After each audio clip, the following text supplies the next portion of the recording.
Welcome to the Filmmakers Podcast. Thank you. I've actually got a friend of yours, Eddie Sternberg, who's a friend of ours as well. With you, I Used to Be Famous. Yeah, so, I love Eddie. Congratulations on that. He's the better Eddie. The better Eddie, okay. Maybe parallel Eddies. Yeah, well. Anyway, how are you doing? Welcome to England. Thank you very much. It's nice to be here. Are you? What's the reception so far? Are you buzzed to be releasing the second part? I mean, it's such an action epic, and it's got so much emotion in it as well. I managed to watch it a couple of days ago, and I was thoroughly excited. I mean, how are you sort of dealing with all of that?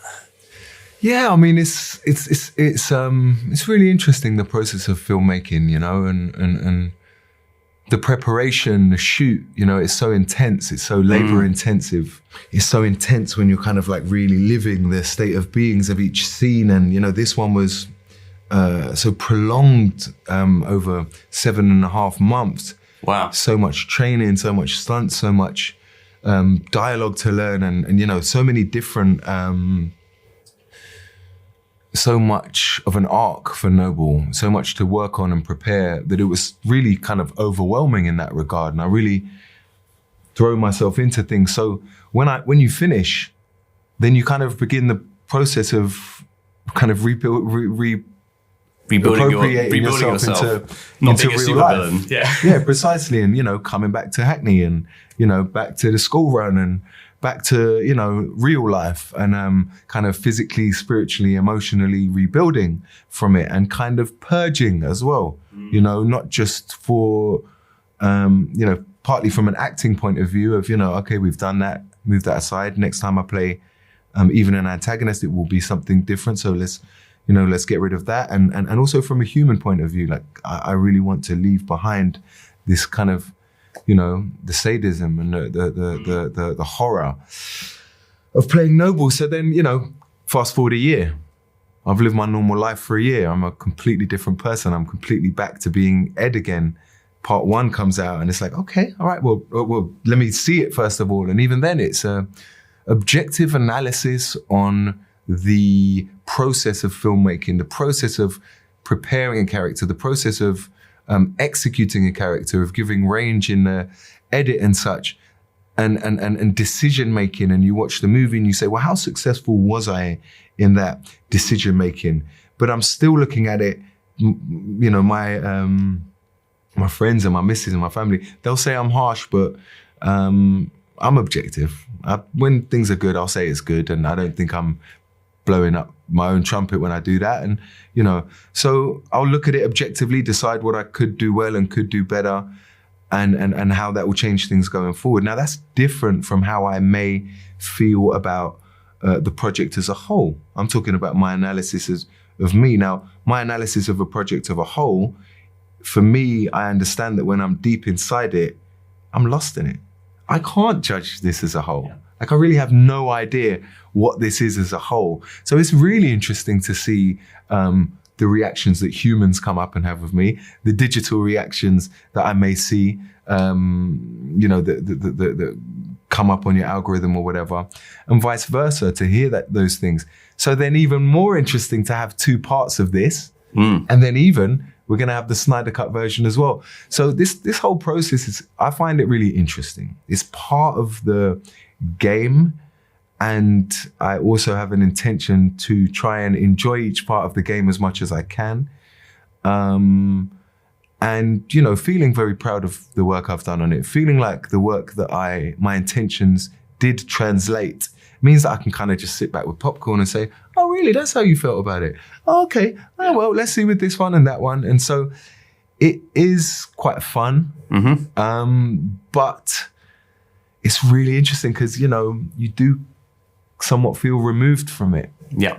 And it's really weird because no one except kind of Zack and Sophia and these guys is as deep in it as I am, but I feel removed from it. Yeah. So it's really interesting to be asked questions about it. Questions about the process, 1,000,000%. I know that I'm still in there because I keep that with me because I'm going to need that for next time. But the actual movie is I find it hard to judge. Well, let's go into the process because I'm really interested. I mean, you've touched upon playing villains before. Obviously, you're very well known for the Deadpool villain. when the script first comes through, or you get the call from Zack Snyder or his team or whatever, what's your thoughts in terms of how I can make this villain different, how I can make it my own, what's on the script? I mean, what was your sort of first impressions about building those kind of choices and that multifaceted character? Mm-hmm. How interesting. So my intention is pretty much to make movies like I Used to Be Famous. To make movies like If Beale Street Could Talk, Mona Lisa and the Blood Moon. Like, this is the realm that I exist and want to exist in. Then you have this fact that I love training martial arts. And after like working on martial arts from like 2020 up until we're working really hard over COVID and stuff, I was getting to the end of 2021. I was saying to my trainer, Yusuf Ali Talib, I was saying, like, I want something physical. I'm ready again. I'm ready to go back into something big and crazy and do and put this work in. But I'm very careful and reticent to take antagonist roles. Kind of for the reason of exactly what happens when this movie comes out. It's like, hey, you're the big bad guy, you know? You're always the bad guy. I'm like, okay. Not always. No, I know. I think that they're very memorable. And it's true. And Zapan was memorable in Alita. And, you know, I think that, and especially Ajax, you know, people always go back to that. So I think they're memorable, and because they're such kind of big commercial pieces, people are going to see that more than they're going to see I Used to Be Famous or Mona Lisa and the Blood Moon. I am reticent to play these antagonists. So therefore, what was it that made me step into this? Was it okay, it's a Zack film, I want to work with Zack? Was there something on the page where you thought, I can make some really interesting decisions here as an actor, and sort of, because I mean, it does feel, you know, you bring all of your roles feel like a very unique set of choices, and I think that is why they're memorable, because otherwise they would just be carbon sort of cut out villains. Precisely. So it's nice to hear you say that, because that was my intention and is my intention. And it would be very, it would be very successful at my job if I just came in and played it the same, with the same accent, the same body language, the same emotions. Partly, yes, Zack. Yeah. You know, I've been so lucky in my career that I've been able to work with Robert Rodriguez, Roland Emmerich, Barry Jenkins, you know, Tim Miller, all these different kind of people at such extremes on the kaleidoscope of filmmaking. And really it's my intention to continue doing that, you know, and to be working with the Eddie Sternbergs and everything, and Anna Lily Amnipur in between. You know, this is like the privilege of my job, is to learn from these creatives, and I truly do learn from them. I'm watching, I'm studying, analyzing, and after the fact, I'm thinking about the decisions they made. And when I watch the movie, I'm not thinking binary, is it good, is it bad? Box office means nothing to me. No, Zack's decisions are interesting, you know, so I can be a better judge in the future, be a better actor, and be a better director and writer in the future as well. So yes, to work with Zack is truly part of it, but really it was the fact that, way more so than any antagonist I've ever played before, look at the service this guy gets. I mean, he's like the lead character in that he gets the arc and all of that. In fact, there's so much sort of ambiguity to Cora's character that perhaps her arc there isn't so much arc to the protagonist in this story, which is actually quite specific to Zack Snyder movies as well, that he serves his villain so well. Yeah. So I couldn't believe that when I read it. And when I read it, I was like, this is the best character in it. This is crazy. And then every day on set, I think, I really have got the most fun. This is easily the most fun anyone's having. Yes, it got tough. It was difficult endurance-wise and all of that. But in terms of the actual acting that was required of me, the opportunities to show different flavors and different states of being, I couldn't believe how well it was serviced. I've never had an antagonist that had such a such ups and downs. I mean, what were some of the conversations you had with Zack about the character? Were there any moments where you discussed things and you thought this would really help me prepare if we tweaked this line or this little moment here? Was it just sort of getting to know the background of the character, or was it just this sort of psychological discussions about his mindset and where he was coming from, where he was going? So Zack, as well as being like the nicest, most beautiful human being in the world, is a encyclopedia of knowledge. And of course, this is his story.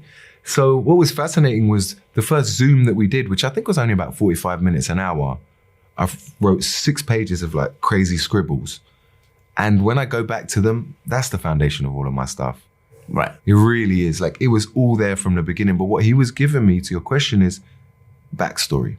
Is his intentions, how he feels. Stuff that me and my acting coach would have to work on for ages, or I'd have to get halfway through the shoot and go, it's about impressing his dad. It's all about that. He just wants to get back to the Senate and impress his dad because he's this, kind of disappointment to the nobility. So he gave me that. And then after that, it's on set. How was it with Zack? Well, Zack would give me a lot of jurisdiction with lines, and he'd let me make suggestions. I'm a big believer in, first and foremost, saying what's on the page and really trying to make that work. So making the connection in your own mind of how you get there rather than changing the lines. Yeah. Precisely. And like, my main job is to be a vessel for the director, the screenwriter, and the editor. That is my job. My job is not to shine. My job is to service the hierarchy of the characters that have been written. And if I do that, I will shine, And so he did give me that jurisdiction, and things like, at the end of part 1, when she knocks my teeth out. Yes. And I look up at her and I say, this is perfect. Well, I was there with Zack and we were in between, and we'd done a couple of takes of it. And then I said to him, you know what? Because he told me Noble's a sexual deviant in that first Zoom. And that was so informative as well. Even though there's only kind of one scene that alludes to sex in the whole thing, in the bedchambers, that really helped everything, the way I spoke to them. And I think that's what feels so original and exciting in that kind of... But even in that, I said to him, you know what I'm going to do is I'm just going to look up. I'm going to look up like, hey, this is perfect. And he was like, say that. And I was like, say it? No, I was just going to look it like, I'm an actor. I'm going to say it with my eyes. It's like, nah, say it. Okay, cool. Said it. And when I watched the movie, I'm like, that really worked. And it spoke to that Noble's nature. So yeah, it was collaborative in that way. Other interesting things is like in the first scene that I shot, which was on Gondoval Moon in part 1, when I have all of the characters lined up. Believe it or not, that was my first scene. Wow. And when I come out, my character says, well, who all have we got here then? And I read it and I said to Zack, is this a typo? Because is this an American writing English? Yeah. Or is this just a typo? Or is this supposed to be something unique to how he speaks? Obviously, I didn't kind of have a complete handle on his speech at that point. And if you go back, you'll notice that I don't speak in that kind of Olivia Colman style so much in that first scene. I don't have the same music to my voice there that I do for the rest of the movie, because it took me a couple of days. It starts to inform it, and then precisely, and then I found it, and it's like, okay, now, and then it's like we're going to go deep into it. So I said to him, which one is it? And he said, I don't know. I think it's probably a typo. What do you want to do? And I was like, nah, it's weird as fuck. Let's do it. Yeah. So it's like, I come out and, well, who all have we got here? And it's just like, geez. And so again, it's like, this is the funnest, the best part of this is the process. And it's why like the binary notions of good or bad or success and failure, it's got nothing to do with me. The process is the fascinating part, is the obstacle, is the path. This feels weird. This line feels clunky. It doesn't feel right.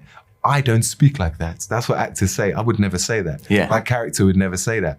Or But what if you did? Yeah, but what if you made did? It work? Yeah. Or So Zack's kind of like the dream tango partner for that kind of dance, the process of dance. And, you know, much like all the best directors I work with, he'll make you think it was your idea. And it was his. Yeah. Or maybe it was a mixture.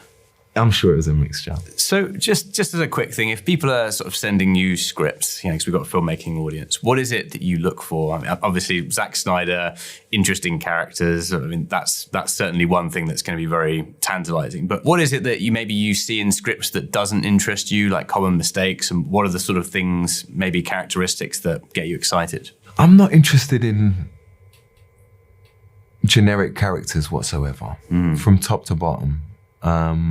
Certainly for the characters that I take on, but really even in the pieces, and I kind of find it frustrating, even if I'm kind of like the only character that's not formulaic, being around them on set, but also watching it. So that kind of informs me somewhat in decision making. Is it something that I've done in the past? And again, it's not as binary as protagonist, antagonist, you know, school teacher, cop. No, is this something new?